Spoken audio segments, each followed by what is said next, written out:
ये वो नशा है जो अगर किसी को हो गया ना तो एक दिन उसे वो सब हासिल हो जाएगा जो उसे चाहिए। ठीक इस लड़के अरुण कुमार की तरह। दोस्तों, इस लड़के के बारे में जब आप सुनोगे ना तो आपके रोंगटे खड़े हो जाएंगे।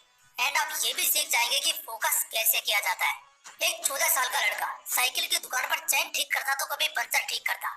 दो दो रुपए कमाने के लिए घंटों तक उस साइकिल के गैराज पर काम करता। किसी एक को भी 1% की भी उम्मीद नहीं थी कि उस लड़के के जीवन में कभी कुछ बदलेगा, सिवाय खुद उस लड़के के। हर कोई जब उस गैराज में अपनी साइकिल रिपेयर कराने आता तो कई दफा उस लड़के से बड़ी बदतमीजी से पेश आया करता। उसको बच्चा समझकर कुछ हरामी लोग उसके पैसे भी काट लिया करते, जिस वजह से वो मालिक की गाली खाता वो अलग से। लेकिन मजबूरी थी वो 2 वक्त का खाना, इसलिए उसे काम तो करना ही पड़ता था। एक दिन की बात है जब लाल बत्ती में कोई बहुत बड़ा अधिकारी वहाँ आया हुआ था जब वो लड़का काम करता था। दरअसल वो एक स्कूल के उद्घाटन के विषय में आए थे। उस लड़के को कुछ नहीं पता था कि यह अधिकारी कौन है, कहाँ से आए हैं, इनका क्या लेना देना है और ये क्यों आए हैं। बस एक चीज जो वो बहुत अच्छे से गौर कर रहा था वो था कि लोग उसकी बड़ी इज्जत कर रहे थे।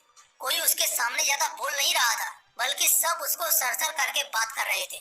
उसने अपने दिमाग में एक बात सोची कि यार, एक ये साहब है जिनके आने मात्र से पूरी की पूरी बस्ती ऐसे व्यवहार कर रही है जैसे ये कहीं का राजा हो, और एक तरफ मैं हूँ जो इतने शांति से अपना काम करता हूँ, किसी को परेशान भी नहीं करता, तब भी लोग मुझे गालियाँ देते हैं, चार बातें सुनाते हैं। खैर, उस रात वो लड़का सो नहीं पाया। वो सारी रात बस यही सोचता रहा कि मेरे साथ ऐसा क्यों हो रहा है, मुझ में और उस आदमी में क्या फर्क है। मैं तो जब के लोगों के काम आता हूँ और वो तो गाड़ियों में आता है। उसे अपने सवाल का जवाब नहीं मिल पा रहा था। अगले दिन जब वो गैराज पहुंचा तो अपने मालिक को पूछा कि मालिक, जो कल साहब आए थे, लोग उसको इतनी इज्जत क्यों दे रहे थे और वो कौन साहब थे। इस पर गैराज का मालिक बोला, तुझे क्या है, तुझे क्या करना है। लेकिन उस लड़के के 2-3 बार पूछने पर उस मालिक ने बताया, कल डीएम साहब आए थे स्कूल के उद्घाटन के लिए। इस पर उस लड़के ने फिर से जिद करके पूछा, लेकिन ये डीएम कैसे बनते हैं। वो गैराज का मालिक बोला, उसके लिए बहुत पढ़ना पड़ता है, बहुत विद्वान होना पड़ता है, उसके लिए बाज की नजर और ऋषि मुनियों जैसा फोकस चाहिए होता है। ये बात उस लड़के के दिमाग में छप जाती है।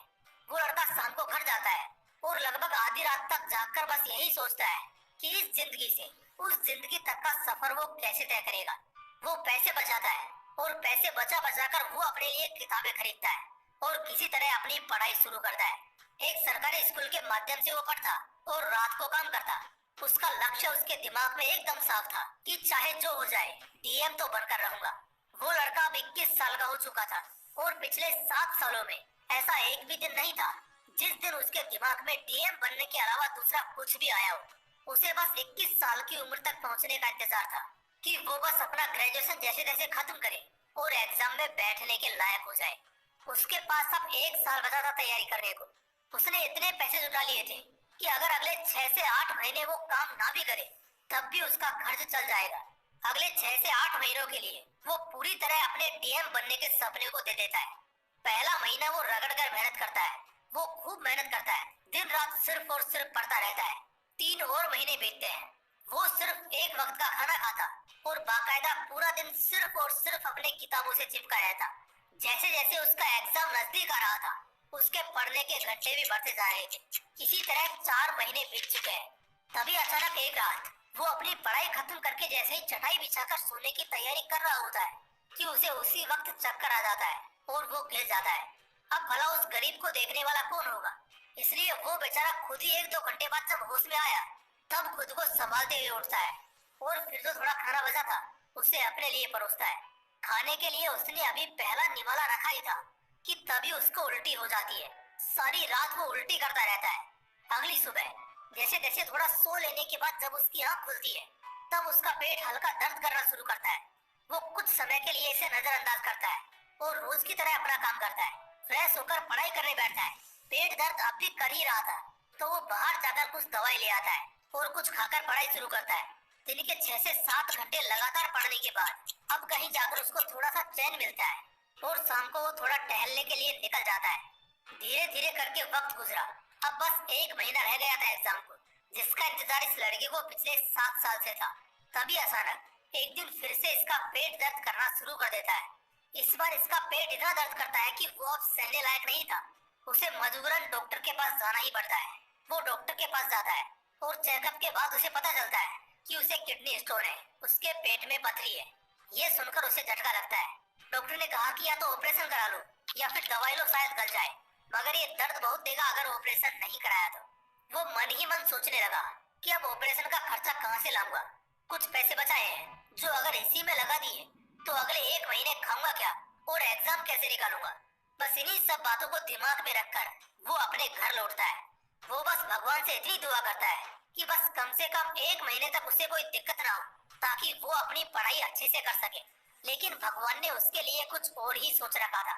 अब उसके साथ थोड़ा अजीब होने लगा। रोज तो नहीं, लेकिन अक्सर 1-2 दिन में उसे दर्द होता ही था, और ये दर्द तब ज्यादा होता जब वो कुछ भी खाना खाता था। अब जाहिर सी बात है, वो खाना कैसे छोड़ सकता है। खैर, उसने पहले के महीनों में जमकर पढ़ाई की थी, इसलिए अभी बस उसे रिवीजन ही करना था। वो पढ़ता रहा और पढ़ाई के साथ साथ वो उस दर्द को भी सहता रहा। लगभग 7 दिन में उसकी परीक्षा थी और आखिरकार उसने अपनी सारी पढ़ाई कर ही ली थी। अब वक्त आ चुका था उसे अपनी जिंदगी की सबसे बड़ी परीक्षा देने का। आखिरी दिनों में तो मकान मालिक तक ने उसे घर से निकाल दिया था, क्योंकि उससे घर का किराया नहीं दिया जा रहा था। अब क्या करे बेचारा, सारे पैसे खत्म हो चुके थे।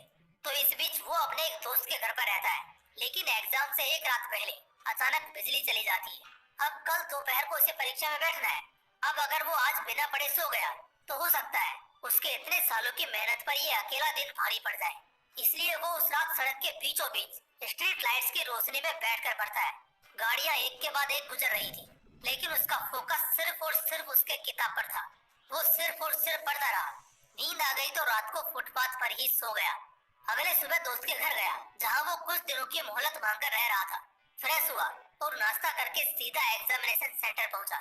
वहाँ स्टूडेंट्स की भीड़ देखकर उसे थोड़ी घबराहट महसूस हुई, लेकिन फाइनली वो शुभ घड़ी आ ही गई जिसका उसे सालों से इंतजार था। वो एग्जाम में बैठा। प्रीलिम्स उसका निकल चुका था और वो मेंस के पहले पेपर में बैठा था। आज पहला पेपर उसका बहुत अच्छा गया। उसे आज क्वेश्चन पेपर देखकर डर नहीं लग रहा था दूसरे कैंडिडेट्स की तरह, बल्कि उसको तो मजा आ रहा था। वो बड़े आराम से आज अपना पहला पेपर खत्म कर लेता है और शाम को बड़े आराम से बैठकर इस बारे में सोच रहा होता है। ये सब उसके वनवास का नतीजा था। उसे बस सिर्फ 2 बातों का डर था।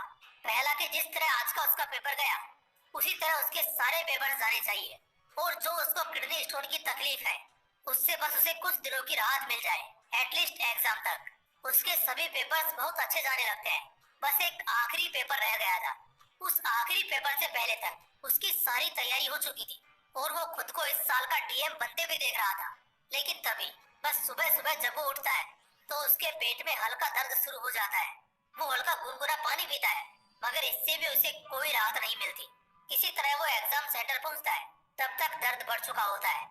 जैसे तैसे करके वो एग्जाम देता है। एग्जाम के आधे के बाद दर्द इतना ज्यादा बढ़ चुका था कि अब उससे सीधा बैठा तक नहीं जा रहा था। इन्विजिलेटर भी आकर उसको पूछता है कि क्या उसे कोई दिक्कत है, और अगर है तो वो बाहर जा सकता है। लेकिन वो लड़का मना कर देता है। उसका ध्यान 1% दर्द पर था और बाकी 99% पेपर पर। पूरे शिद्दत के साथ वो लड़का अपना एग्जाम खत्म करता है और वहाँ से सीधा हॉस्पिटल जाकर अपना इलाज कराता है। लगभग 2.5 महीने बाद फाइनली यूपीएससी इस साल अपने एस्पिरेंट्स का रिजल्ट रिलीज करती है। तो इस साल दूसरे एस्पिरेंट्स की तरह एक बार भी रिजल्ट देखते वक्त उस लड़के को किसी तरह की घबराहट नहीं होती, क्योंकि उसे पता था संघर्ष और तकलीफों के पहाड़ के ऊपर पैर रखकर वो परीक्षा देने गया था।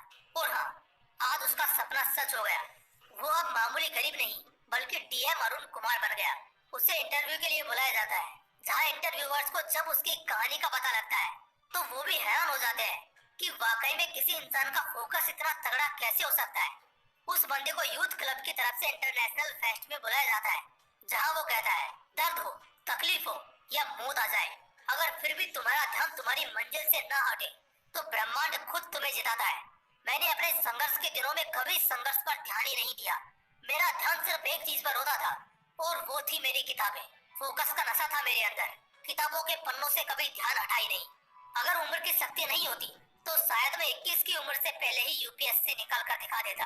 दोस्तों, इस पूरी कहानी में अगर देखोगे ना तो सिर्फ एक चीज निकल कर सामने आएगी, और वो है उस लड़के का फोकस, जो इतना तगड़ा था कि उसके पथरी का पेन भी उसका फोकस नहीं तोड़ पाया। मकान मालिक ने घर से भगा दिया, लेकिन सड़कों की गाड़ियों तक ने उसका ध्यान नहीं तोड़ा। उसको फोकस का नशा लग गया था, और जब ये नशा किसी को लगता है ना तो वो चट्टानों को भी अपने सामने झुकाने की ताकत रखता है। दोस्तों उसके पास तो कुछ नहीं था, ना घर, ना परिवार, ना पैसे, ना सुविधाएं, लेकिन फिर भी उसका ध्यान अपने लक्ष्य से हटा नहीं, टूटा नहीं। तुम्हारे पास तो सब कुछ है, साला ध्यान इतना तगड़ा होना चाहिए कि सामने बवंडर की लहर भी निकल जाए, लेकिन जिस भी चीज पर ध्यान होना उससे हटना नहीं चाहिए। अगर ऐसा फोकस का नशा आपको भी चढ़ा ना, तो फिर किसी का बाप भी आपको कामयाब होने से नहीं रोक पाएगा। दोस्तों अगर वीडियो अच्छा लगा, इससे आपको कुछ